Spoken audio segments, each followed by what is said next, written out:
What's up, everyone? Today I want to start the series that I mentioned in the last video, where I would be reading my high school blogs to you. And I figured I would go over the meaning behind each blog in the video. There were 5 blogs, so this will probably be the first of 5 videos in this series. Anyway, let's get into it.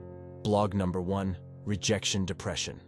This is the first blog I am writing for my loneliness blog. At the time I am writing this, I have just turned 18 a few days ago, and I have a pretty serious case of depression. It began sometime when I was in my freshman year of high school, and it has grown progressively worse over the years. I am growing up in a family with a history of depression. At this point, I am just now finishing up my senior year, planning to go to college in the fall, and it's got a pretty strong grasp over me. I was diagnosed with Asperger's in kindergarten, and I am a very socially awkward, self-conscious person. Because of this, I feel very lonely in my life, and I feel this is the main source of fuel for my depression. When I was in my younger years, elementary, middle school, I always saw some kids handing out with other kids, specifically of opposite sex, and I kept telling myself over and over, in high school I am for sure going to find myself a girlfriend. And look at me now. It never happened. I feel like girls just don't like me. They try to avoid eye contact with me and get on with their lives, imagining that I am not really there. I don't know what I ever did to anyone to cause this to happen. Sometime in my life, I guess I made a wrong turn, but I can't figure out where. I feel like my depression feeds off of these experiences. I personally call the form of depression I am suffering through rejection depression, as the name just by itself is pretty self-explanatory.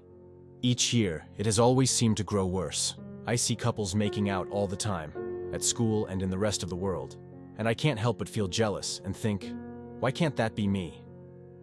It's things like this that really help my depression grow. I sometimes think of it as a virus, and it is constantly growing worse, and it is constantly affecting my mental state severely. It's gotten so bad, I cannot even stand watching my own parents kiss each other anymore. I have never kissed a girl other than my own mother, and at the age I am now, this fact is really starting to concern me. I have 2 friends, and both of them had their first kiss somewhere around age 14-15. They are both a year younger than me, but from a romantic perspective, they are one giant step further than me. Both of my friends have very close and healthy girlfriend relationships, which kind of leaves me in the middle between them, without anyone.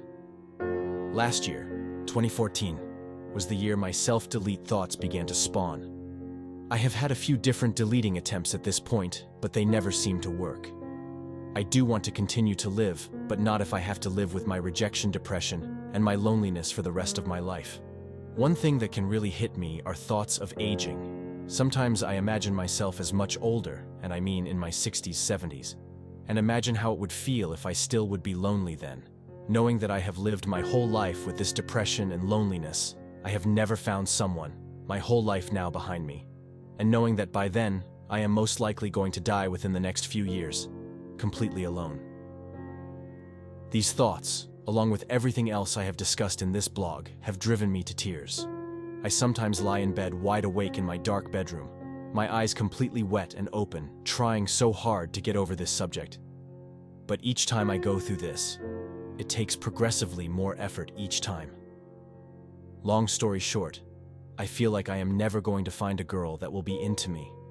I will never touch my lips to another girl's, and I will continue to live with this rejection depression until the day I die, and I shall die all alone. My parents will have been long gone, and my little brother, who's 7 years younger than me, will most likely be out somewhere cuddling in bed with his girlfriend or potential wife, leaving me in my sad, dark, gloomy life that I will continue to suffer through until my date of death. So there you go, that was the blog that really started it all. It really was around my senior year that I began to call my depression rejection depression because, well, it was just the overall defeated feeling from being rejected all the time by everyone. Back then, this was before I was even looking for a job, and I was always rejected by all the kids in my school. I don't know why, but they all just hated me. I guess I just had a bad aura or something. Of course, once I was out of high school, and then college, now I'm getting rejected by these companies as well. It really does seem that rejection is just the story of my life at this point. I don't know how many of you have also just lived a life of rejection after rejection. Please let me know. Anyway, that's all I really have to say about this blog. My next blog will be on my thoughts about kissing and the concept of a first kiss. Stay tuned if you want. Anyway, peace out.